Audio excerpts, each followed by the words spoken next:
네, 시청자 여러분, 7월 26일 뉴스 리포트는 지금부터 출발하겠습니다. 아, 우리 우측편에 이제 썸네일 통해서 이제 제목 고지된 것이 있었는데, 오늘 제가 전달하고자 하는 뉴스의 초점은 반도체 특화 단지에 관련된 얘기고요. 그리고 여의도 엿보기를 통해서도 우리 그 정치인들의 자세를 좀 한번 좀 제가 질타를 좀 하겠습니다. 여의도 엿보기 좀 먼저 가볼게요.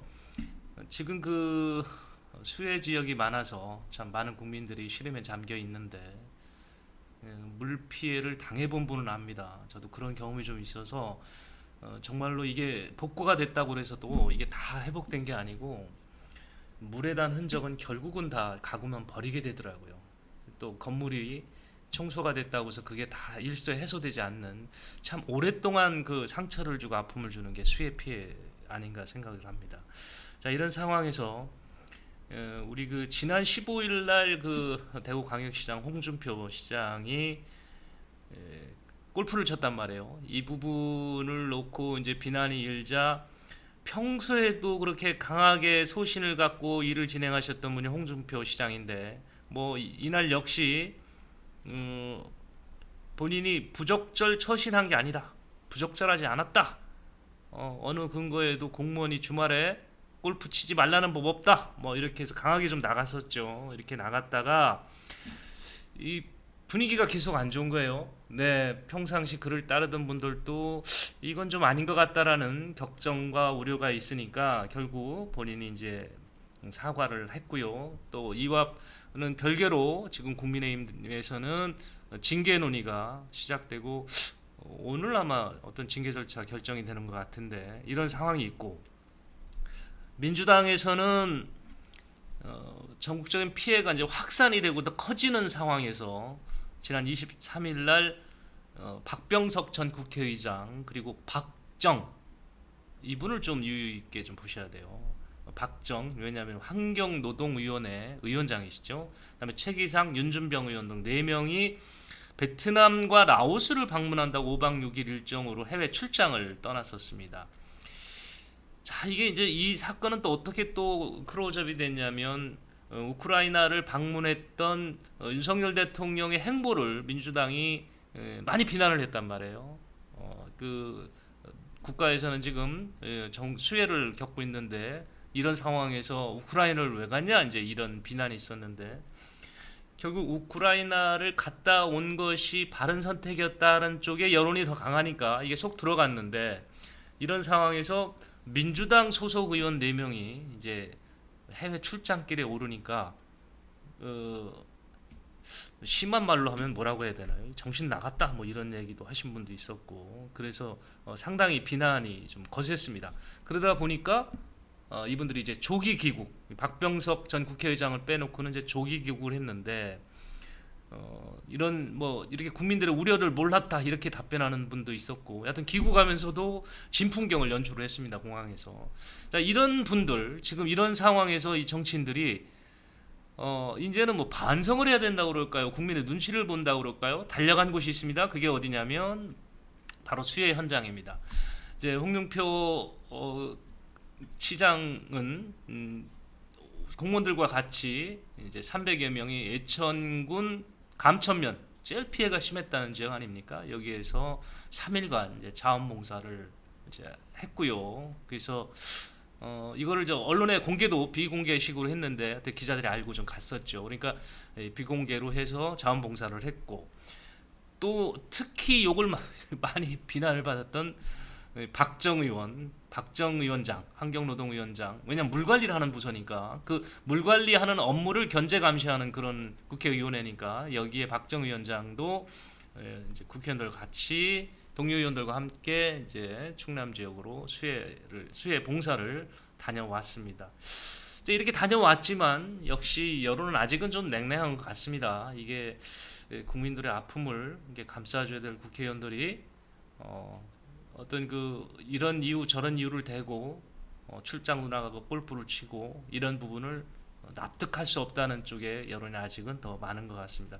그래서 제가 사진을 한번 보여드릴게요. 진짜 봉사활동을 어떻게 하는 건지 한번 보여드리겠습니다.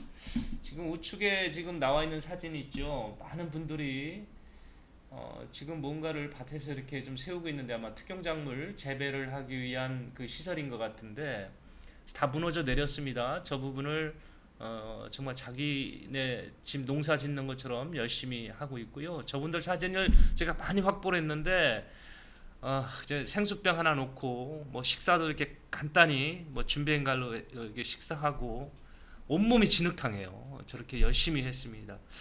저분들이 도대체 누굴까? 제가 명단을 받았는데 그 명단 사진도 한번 보여줘 보십시오. 지금 밑에 나와 있는 건데 별도 사진이 없나요? 그러면 지금 저게 또 사실 확대에도 문제가 있어요. 개인 지금 정보가 다 있어서 자 저기가 서구 쪽에 인천 서구에서 지금 활동하고 계시는 시민 사회단체 관계자고요. 통장협의회, 뭐 농협, 주부 모임, 뭐 이런 분들입니다. 서구 쪽에 있는 시민들이에요. 이분들이 수백 명이 모여가지고 가신 겁니다.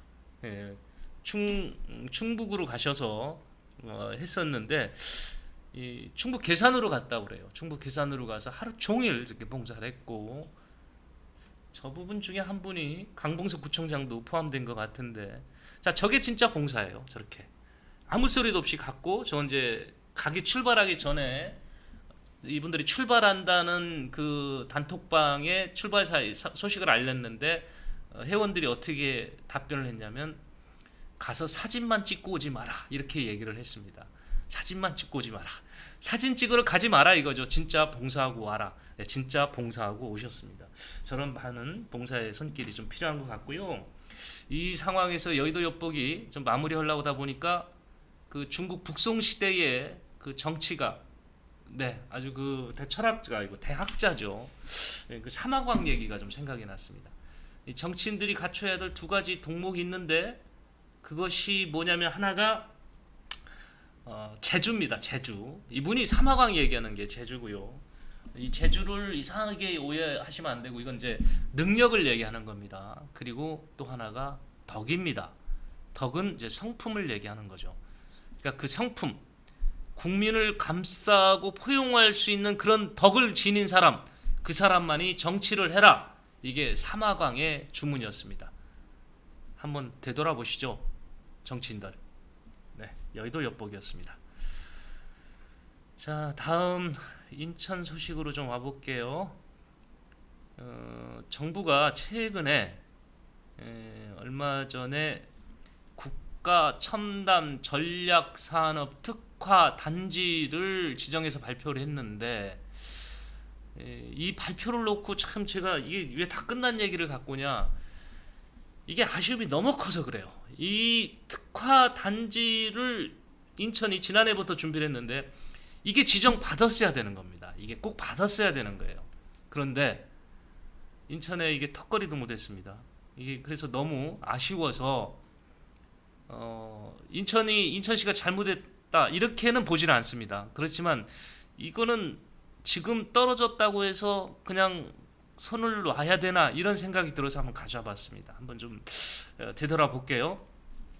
정부가 이제 7곳의 국가 첨단 전략 산업 특화 단지를 발표를 했는데 그 이제 분야는 세 군데입니다. 반도체는 용인, 평택, 구미고요. 그다음에 2차 전지는 청주, 포항, 새만금, 울산입니다. 그다음에 디스플레이는 천안, 아산이었습니다. 이 충남 같은 경우는 이 세 개 분야에서 끼지 못할 거다라고 하는 전반적인 평가에도 불구하고 엄청난 설득, 정치권을 움직이는 그다음에 행정당국을 움직이는 노력 끝에 디스플레이 특화 단지로 지정을 받았습니다. 자, 이거는 받은 데는 그렇고요. 인천시 입장에서는 이걸 왜 가져오려고 했느냐? 네, 이런 그 이유도 한번 살펴볼 필요가 있는데 요거 앞서서 대만의 한번 사례를 좀 볼까요? 대만은 세계 최고의 그 반도체 관련 그 위탁 생산업이죠. 그 파운드리 최대 규모의 파운드리 공장을 갖고 있습니다. 우리가 많이 알고 있는 TSMC 이 파운드리 공장이 있는데 이 TSMC가 또 최근에 이제 또 계획을 하나 또 발표했어요. 뭐냐면 대만 북부에다가 첨단 반도체 공장을 짓는데 이 공장이 그 반도체도 이제 공정이 여러 가지가 있지 않습니까? 그 중에 후공정, 이 후공정 이걸 패키징이라고 한답니다. 패키징 후공정을 하는 공장. 이 패키징은 이 전자제품이 있으면 이 전자제품에 맞는 반도체를 형태에 맞춰서 제작을 하는 겁니다. 그 반도체를 들어가는 전자제품이 다 다르다 보니까 똑같은 기판을 갖다 주면 사용할 수가 없단 말이에요. 그러면 전자제품에 맞는 기판의 모양의 틀을 만들어서 생산하는 공정, 요거를 패키징이라고 그러는데, 이 패키징은 엄밀히 얘기하면 첨단은 아닌 것 같아요. 그래서 조금 첨단 반도체 업체들이 조금 홀대하는 분야입니다. 그런데 앞으로는 반도체가 들어가는 제품이 너무도 많이 생산되고 다 반도체가 들어갈 거니까 이 사업이 상당히 잘 될 거라는 데 대해서 의견은 없습니다. 자, 그런데서 그런 건지 TSMC, 대만의 TSMC가 대만 북부에다가 관련 공장을 졌어요. 한 3조 7천억 정도 들어간답니다. 근데 여기 들어가서 가동이 되면 어떤 장점이 있냐? 안정적인 일자리, 고품질의 일자리 15,000개가 여기에서 발생이 된다고 합니다. 자, 이게 대만에서 이 패키징 사업을 하려는 이유예요. 1,500명의 안정적인 일자리를 여기에서 새롭게 만들어낼 수 있다. 이게 장점입니다. 자, 인천 볼게요. 인천은요, 지금 반도체와 관련된 직접적인 그 메모리 기술과 관련해서 어떤 사업을 하는 메모리가 됐건 비메모리가 됐건 이거에서 특화 단지를 지정해 주세요 하면은 밀릴 걸로 본 것 같습니다. 왜? 최근에 정부가 용인에다가 그걸 하겠다고 그랬거든요. 삼성전자와 함께 용인. 그럼 게임 끝이잖아요. 삼성전자하고 뭐 하겠다면 게임 끝난 겁니다. 그러니까 받아올 수 없는 거야. 이런 식으로 해가지고는 인천이 받아올 수가 없으니까 반도체 생산 과정에 지금 말씀드렸던 패키징 과정, 첨단 패키징 과정을 이거를 특화시켜서 인천에 공장을 세울 수 있도록, 특화 단지를 만들 수 있도록 신청을 해본 겁니다. 위치는 어디에 있냐면요, 좌측에 지금 올렸는데 여러분 저 사진 많이 보셨죠? 저게 공항 사진입니다. 공항이 있는 영종인데 지금 사업 대상지라고 표시가 돼 있는데 저기를 제3유보지라고 이렇게 명칭을 붙였습니다. 땅 소유주요 LH입니다. LH고요. 위치를 좀 말씀드리면 중구 운서동 영종나들목 IC에서 신불 IC 사이에 있는 면적만 해도 110만 평, 이 평방미터로 환산해 보니까 369만 7천 평방미터입니다. 여기에다가 또 용도도 딱 맞아. 현재 중공업 지역이니까 여기에 첨단 패키징 공장을 세울 수 있도록 정부가 지원을 좀 해주세요, 이런 얘기를 한 겁니다.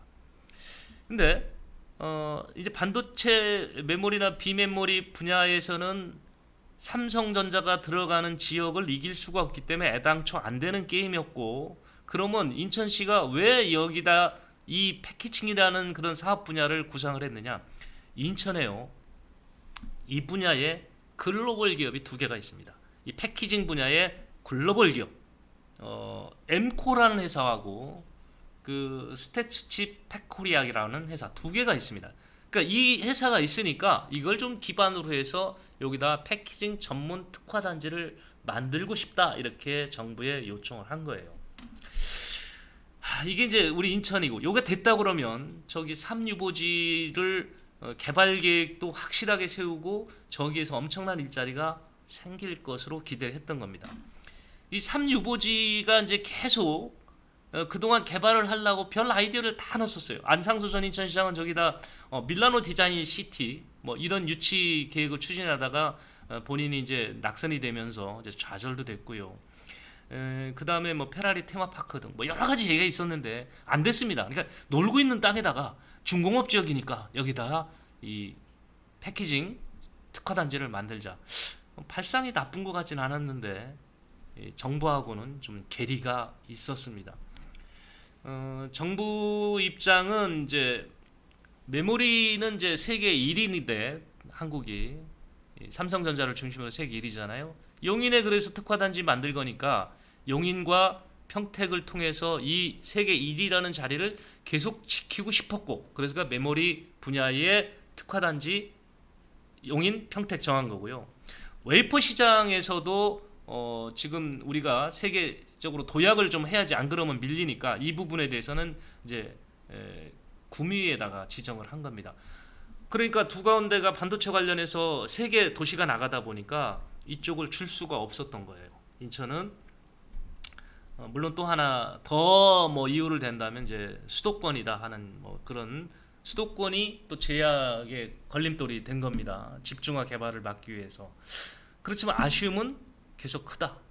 이게 들어왔어야 영종을 중심으로 한 글로벌 도시의 그 제대로 된 자급자족 도시도 그렇지만 많은 일자리를 만들면서 인천 발전에 어떤 견인추가 될 수도 있었는데 이 부분이 꺾였다. 이런 아쉬움이 있습니다. 인천시가요. 이게 고생을 많이 했는데, 자 이걸 그러면 어떻게 할 거냐 이제 고민을 하다가 여기에다가 이날 산자부가 이제 특화단지 최종도시 발표하면서 같이 또 떨어진 도시를 좀 이렇게 위로해 주려고 그런지 몰라도 바로 그날 발표한 게 있어요. 우리 바이오 특화단지 바로 공모하겠습니다. 이제 이런 얘기를 했어요. 바이오 특화단지. 이 첨단 산업하고는 조금 첨단 분야긴 하지만 좀 틀리죠. 바이오 특화단지를 공모합니다. 이런 얘기를 또 했는데, 우리 인천은 사실 송도에 바이오 세계 최대 규모의 바이오 업체가 있죠. 삼성 바이오로직스. 예. 의약품 생산 위탁 업체. 세계 최대 규모고요. 첨단 의약품이 나오고 있습니다. 이거를 이제 영종에 갖고는 방안을 이제 고민을 해보겠다는 거예요. 바이오 특화단지. 얘도 잘 고민해 보셔야 될 것 같아요. 왜 제가 송도 얘기를 하냐면, 송도가 이미 특화화 단지가 되고 있는데 또 이 모양새가 안 맞게 이렇게 어거지로 특화단지 얘기하면 정부에서 또 설득력이 좀 떨어질 수 있습니다. 그러니까 잘 고민해 보셔야 될 것 같고요. 자, 이런 상황에서 LH는 이제 땅 주인이라고 그랬죠. LH는 저 지역을 계속 놀릴 수는 없으니까 도대체 여기를 어떻게 개발할 건가? 뭐가 들어와서 개발하는 게 좋은지를 다시 수요 조사를 해보겠다고 합니다. 그러니까 인천시 마음대로 이렇게 계속 특화단지를 요청해가면서 이 땅 기다려 할 수도 없는 것 같아요. LH도 계속 저거를 유휴주를 남길 수는 없으니까 수요 조사를 하겠다고 지금 나섰습니다. 지금 저 지역에 그런 생각도 드네요. 이렇게 딱 보니까 위치가 공항 옆이라 공항과 물류와 관계된 시설을 좀 들어오는 것이 어떨까 하는 그런 의견도 나올 것 같긴 해요. 수요 조사를 물론 해봐야겠지만, 자 그런 걸 떠나서 이 첨단 산업단지 특화단지를 노렸던 인천시가 이번에 이제 좌절을 맛봤는데, 그 좌절이 주는 영향이 너무 더 컸다. 아쉬움이 너무 더 컸다. 그렇지만 요거를 좀 빨리 이겨나갈 수 있는 대안 마련이 필요하다. 이런 의미에서 이번 기사를 우리 시청자 여러분과 함께 들여다봤습니다. 정당 현수막 얘기 좀 더 할게요. 정당 현수막을 이제 인천시가 연수구하고 합동으로 이제 철거를 했는데, 불법은 아니에요. 네. 5개관공법이 개정이 되면서 정당 현수막은 사실상 무제한 게재가 가능한데, 인천시가 이제 걱정했던 거 뭐 일선시 구군, 인천의 부평구 빼놓고 나머지 구군들이 걱정하고 있는 거는 이 정당 현수막의 날림으로 인해서 우리 시민들의 기본권을 침해되고 있다. 이 부분에 대한 주안점을 두고 있었습니다. 그래서 생활에 굉장히 큰 불편을 주고 있기 때문에 철거를 하겠다 해서 지금 강제 철거도 했죠. 자, 이 부분을 합법적으로 철거하기 위해서 헌법소원을 제기하겠다는 건데, 이걸 시에서 하기도 좀 뭐하고, 그래서 이제 나선 단체가 인천사랑운동 시민협의회, 그리고 또 한 곳이 있는데 새로운 미래를 위한 청년 변호사 모임입니다. 이게 소송은 청년 변호사 모임에서 주관할 것 같고요. 아무래도 이제 소송 대리인을 좀 모집을 해야 되니까 청구인이죠. 청구인을 모집하려고 하다 보니까 이 역할은 인천사랑운동 시민협의회에서 맡은 것 같습니다. 두 곳이 그 협의를 해서 협조를 해가지고 청구인을 모아서 이걸 바로 이제 헌재의 우리 헌법이 명시한 시민의 기본권을 정당 현수막이 침해하고 있습니다. 이거를 빨리 검토해 주십시오 하는 그런 소송을 제기를 하겠다고 밝혔습니다. 좋은 결과 있기를 기대해 보겠습니다. 근데 헌재 소송 기간이 너무 오래 걸려. 이거 좀 빨리 결론이 났으면 하는데, 그 전에 국회에서 좀 자발적으로 좀 고치면 안 되나요? 이거를 쉽지는 않을 것 같아요. 총선 앞두고 자기들의 그 정치 홍보가 제일 좋거든. 프랜카드가 참 좋으니까 말로는 고치겠습니다, 개정안 고민해 보겠습니다 얘기를 해놓고 실행에 옮기는 사람이 없어요. 실행에. 예. 헌재 갑시다. 이건 또 뭔 얘기입니까? 이게 초등학생 이거 참 이게 유괴 보이스피싱 갖고 이제 속색이더니 또 요즘에는 묻지마 폭행 뭐 그냥 칼부림 별 이상한 사건이 많이 나오는데 또 이런 일도 있었네요. 이게 좀 20일 날인데 인천시 부평구 북해동 뭐 아파트 앞에서요 그 정체불명의 남자 2명이 접근을 해가지고 누구한테 접근했냐면 11살 먹은 초등학생한테 접근해서 너 엄마가 아파서 지금 입원했다 빨리 가자 하고 차에다가 탁 태우려는 거예요. 이 순간에 우리 초등학생이 무지무지하게 이게 참 현명한 판단을 순간적으로 한 것 같아요. 이 정치인보다 더 바르게 이 판단한 것 같은데 어떻게 했냐면 엄마한테 전화를 해봐야 되겠다. 요즘 뭐 핸드폰들 갖고 다니는 초등학생 많으니까 전화를 계속 하니까 이 사람들이 겁을 먹고 달아났습니다. 자, 이게 신고 내용이에요. 학교에서도 이 내용을 알고 이제 문자로 학부모들한테 주의를 당부하는 문자를 보냈다고 합니다. 경찰도 신고 내용의 사실 여부를 좀 확인하고 있다고 그러는데 이게 자꾸 어떤 그 범죄가 지능화되고 있고 이렇게 속임수가 이게 다양하게 퍼지고 있는 거 아니겠습니까? 이게 각별히 조심하고 주의를 기하도록 해야 될 것 같아요.